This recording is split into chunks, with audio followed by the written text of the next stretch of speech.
Саламатсыздар ма, құрметті көрермендер. 20-шы жаттығудың шешуі. Салыстырмалық теориясының постулаттары және Лоренц түрлендірулері. Бірінші сұрақ. Ғарыш кемесінің жылдамдығы 0,8 көбейтілген жарық жылдамдығы. Қозғалған кезде бақылаушыға қарағанда ұзындығын есептеңіз. Тыныштықтағы ұзындығы 100 метрге тең. Қозғалған кезде ұзындық қысқарады.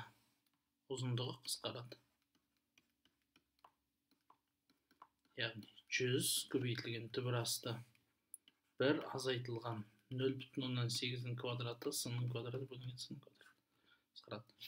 1 азайтылған 0,64, 0,36. Оның түбір астысы 0,16 болады. Оны 100-ге көбейтсек 60 метр болады.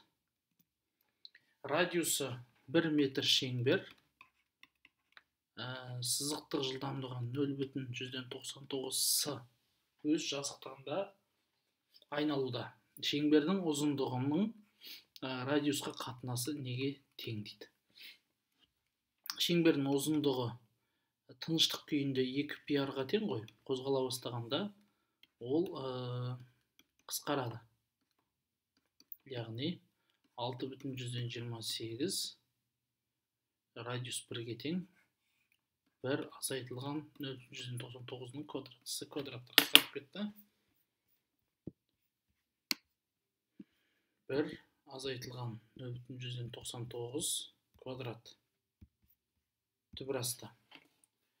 Бұны көбейтеміз 6,28-ге 0,89 метр болады. L-ді R-ға бөлсек, яғни шамамен 0,89 болады екен. Алдыңғы есеп шарты бойынша шеңбер бойындағы бақылаушының айналу жиілігі неге тең болу керек? Омега V бөлінген R-ға тең. Яғни 0,99 жарық жылдамдығын бөлеміз 1 метрге. Бұл циклдік жылдамдық емес, бұрыштық жылдамдық. 2,97 көбейтілген 10-ның 8 дәрежесі. Радиан бөлінген секунд, ал шынайы жиілік ол омеганы 2π-ге бөлгенге тең. Яғни мынаны бөлеміз 6,28-ге. Сонда жиілік 4,7 көбейтілген 10-ның 7 дәрежесі герц болады. Екі кеме бір-біріне қарай 0,7 с жылдамдығымен қозғалып келе жатыр. Бір-біріне қатысты жылдамдық неге тең? Бір-біріне қатысты жылдамдық ол V қосылған V, 1 қосылған V көбейтілген V бөлінген с квадрат. Осы формуланы қолданамыз. Яғни 2V 1 қосылған V квадрат бөлінген с квадрат. Демек, бұл неге тең?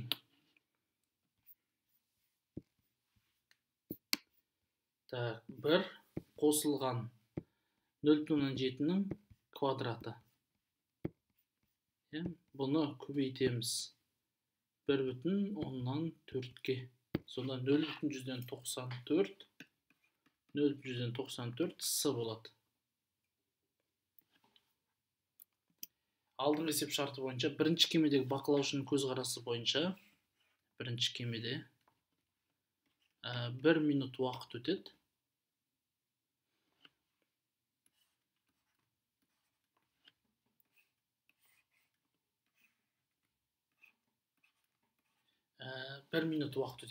Енді тыныштықта тұрған адамның ойынша қанша уақыт өтеді? Бірінші кемедегі бақылаушының көзқарасы. Бұл жерде бірінші кемедегі бақылаушы бір орында тұрады. Мына кісі, бірінші кісі.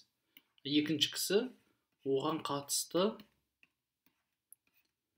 v жылдамдығымен жүре бастамай ма?